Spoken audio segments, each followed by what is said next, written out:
এই মুহূর্তের সব থেকে বড় খবর, সচিন টেন্ডুলকার অবসর নেওয়ার পর সবচেয়ে বড় প্রশ্ন ছিল ভারতীয় দলে কে নেবেন তার জায়গা। মুম্বাইয়ের ক্রিকেট মহল একটু বেশি উদ্বিগ্ন ছিল বোধহয়। খেলতে খেলতে নিজেই প্রতিষ্ঠান হয়ে ওঠা সচিনের শূন্যস্থান ভরাট করার দায়িত্ব দেওয়া হয় এক তরুণকে। মুম্বাই তথা গোটা ক্রিকেট বিশ্বকে উত্তর দিয়েছিল দিল্লি। সেই উত্তরের নাম ছিল বিরাট কোহলি। অনেক ভেবেচিন্তেই কোহলি টেস্ট ক্রিকেট থেকে অবসরের সিদ্ধান্ত নিয়েছেন বলে কোহলির ঘনিষ্ঠ মহল সূত্রে জানা গিয়েছে। টেস্ট ক্রিকেট থেকে কোহলির এই অবসর ঘোষণায় কার্যতই হতাশ সারা বিশ্ববাসী এবং ভারতীয় ক্রিকেট প্রেমীরা, এবং তার সাথে সাথে কোহলির ফ্যানরা হতাশায় ভেঙে পড়েছেন।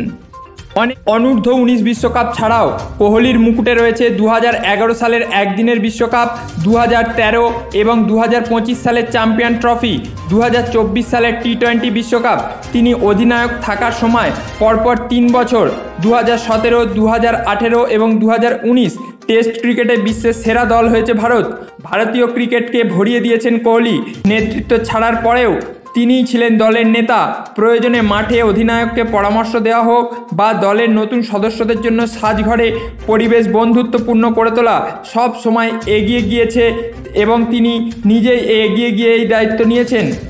12 মে 2025 নিজের টেস্ট জীবনে ইতি টানলেন কোহলি। দেশের হয়ে 123টি টেস্ট খেলে কোহলি করেছেন 9230 রান, গড় 46.85, 30টি শতরান এবং 31টি অর্ধশতরান রয়েছে তার ঝুলিতে। 2019 সালে পুনেতে দক্ষিণ আফ্রিকার বিরুদ্ধে খেলেছিলেন অপরাজিত 254 রানের ইনিংস, যা টেস্ট ক্রিকেটে কোহলির সর্বোচ্চ রানের ইনিংস। গত টি-20 বিশ্বকাপের পর 20 ওভারের আন্তর্জাতিক ক্রিকেট থেকে অবসর ঘোষণা করেছিলেন তিনি। অর্থাৎ তিনি এখন শুধু